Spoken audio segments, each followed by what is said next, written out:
Are you ready to learn how to create your own sales checklist or assets basically that you need in your company when it comes to sales?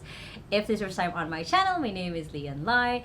I run a virtual assistant agency here in the Philippines called 2XU, and I post videos every Sunday and Thursday on how to work from home and how to have a business from home. So make sure to hit the subscribe button right there so you don't miss any of my videos. Now, when it comes to creating your sales checklist or sales assets, this is something that I have been doing a lot inside of my company in 2XU, and something that we also offer to our clients. We call it the 2XU business operating systems, where basically have a checklist of like 70 something assets, 75 now I think, of basically systems, assets, and processes that we help a lot of our clients have in their business so they can actually start growing and scaling beyond them. And the last series that I've been doing, I went through operations checklist, a marketing checklist, a branding checklist, and now I want to walk you through the sales checklist side of your business. First thing you need is a clear products or services list from basically your whole company. So if you don't know what you're selling, it's going to be really hard to sell it. So having a clear list of like, hey, these are like the benefits, these are part of the different things that our clients would get,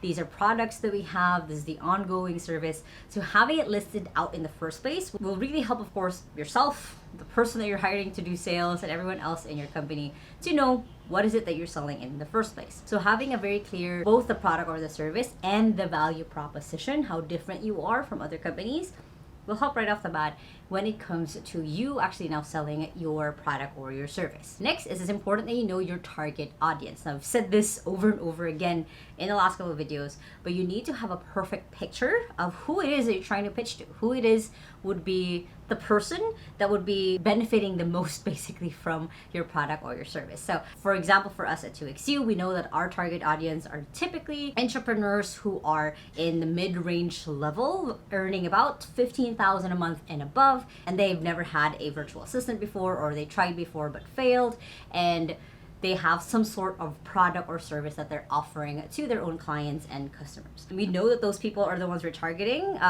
We even got it specific to they are in the US, UK, Australia, some in Dubai, now some Dubai clients in 2XU. So for me, like, I have that very clear of like who we're trying to reach, because then it's easy for me to know what their main problems are, how we bring in the solution. Again, having the clear products and services of your business is really key here, so that when I am talking to them or when our salespeople are talking to them, we know who we're talking to basically. And our script, everything else is based off of that target audience. Next is you want to start creating your sales funnel. What are the step-by-step process of your sales funnel? Now, I said in the last video, but basically marketing is when you attract people, sales is when you convert them. So it could be that your sales funnel starts where the marketing funnel basically ends, or it could be somewhere in the middle. So let's say the marketing funnel is social media, they download a PDF, they go through a webinar, they go through your scorecard, and then they hop on a call with you. That's where basically your sales funnel could start. So your sales funnel could just be, you do a first kind of soft discovery call, then you have a deeper call. For us at 2XU, we just have the one basically main type of start of call whenever we're talking to a potential client, and then we trickle them down right into onboarding and a deeper dive call, and then we start hiring for them, and so on and so forth. So that's kind of part still of the sales funnel. So your sales funnel might be just super quick and short and easy if you have a product where people are just going through website. It might be that you're doing multi different calls with like the main person, then the chief technician officer, then everyone else in the company.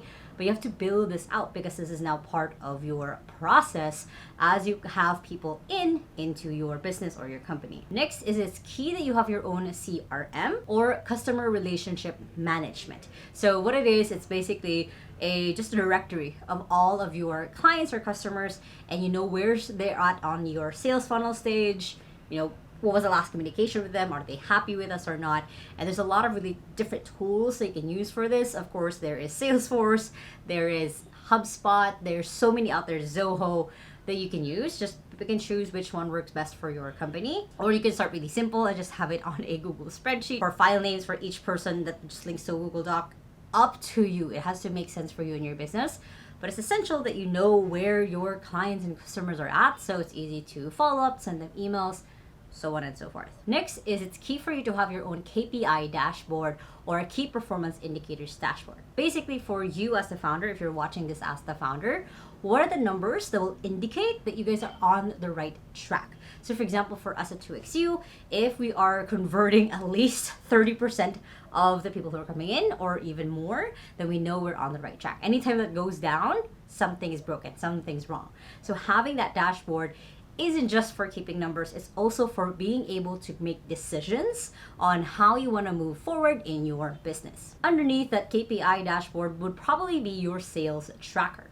Now, kind of the same thing as kind of a combination of the CRM and the KPI dashboard. You're kind of combining them into a sales tracker of maybe if you're using tools like HubSpot or Trello or some other way where you can easily see where people are at on different stages of your sales funnel, and being able to also track like how many sales calls you got, how many people you converted, you know, where are your referrals are at, which is comes to the next thing, which you need also your own referrals tracker. So referrals tracker is, as the name implies, is you're tracking who referred different kinds of clients to you. So then if you do have like commissions or affiliate fees, you're able to then know who to pay out and how much because you have that referral tracker for your business. Another asset or part of your checklist should be your sales templates. Now this comes from emails or commonly asked questions for chats, basically a way for any person in your company who might be managing some sort of communication channel to be able to respond to people. Just in case the potential customer is messaging on Facebook, Instagram, LinkedIn, or through email, at least parts of your team members know how to respond to them because you have templates that they can easily send to get them moving on to the next part of your funnel where they either get to talk to you or your salesperson. Speaking of templates, you need to go ahead and start creating your sales script. Now, there's not really a perfect formula to this. I have tried so many inside of 2XU. I have one now that I'm very, very comfortable with. It's easy for me to train someone else to do. But you have to find a script, basically, that one opens up your potential clients in a way that you need them to. Like, for example, of course, in 2XU, I'm asking them specifically what does their day-to-day look like, which one of those things they're doing day-to-day can be given to an assistant, the qualities of the assistant they need. I have that literally mapped out for whoever is going to do the sales calls, so that's easy for them to jump right in. So you have to create what that looks like, keeping in mind that it will change, it will shift, you'll add things, you'll take away some things, might be shorter, might be longer, so experiment as much as you can. But having that sales script, even just bullet points, will not just help you make it uniform how you're talking to your potential clients, but it's also going to make it easier for you to know which part of that script might not be relating to them, which part of that script actually makes them like, oh wow, okay, yeah, I need that. So it gives you that sense of clarity when it comes to talking to your potential clients or customers on what it is that they need, so you have that clarity for the next step. Next is having your own sales slides. Now, depending again on the kind of business that you have, having just a visual representation of your business helps a lot. I have one in 2XU. It has looked vastly different than it was a year ago even. So having sales slides is just like, hey, can I go ahead and share my screen so I can walk you through the process of what this whole thing looks like. Again, this gives your potential client or customer just a visual representation of what they'll be expecting or what they can expect from working with you. And finally, just in case that you need it, and I always recommend that you do have some sort of a version of this, is having a company brochure. Now, the company brochure isn't going to be a physical one that you give out. It's just a digital one that anytime that you do talk to someone or you see someone who might not be a good fit, you can send them the company brochure so they can be informed themselves of what to expect from the business without having to hop on a call with you just yet. So it just gives them really good information about your business. Maybe this is something that they can download off of your website even, but it's just a step-by-step place where they can just get to know more about you, what you guys stand for, the mission, the vision, all that good stuff, and information about your products and services of your business. Now, hopefully that list has given you guys a lot of ideas of what else you can start putting in place for the sales side of your business. If you do have any questions, let me know in the comments below. And of course, hit that like button if this helped you in some way. And if you still haven't yet, make sure to hit the subscribe button right there so you don't miss any of my videos every Sunday and Thursday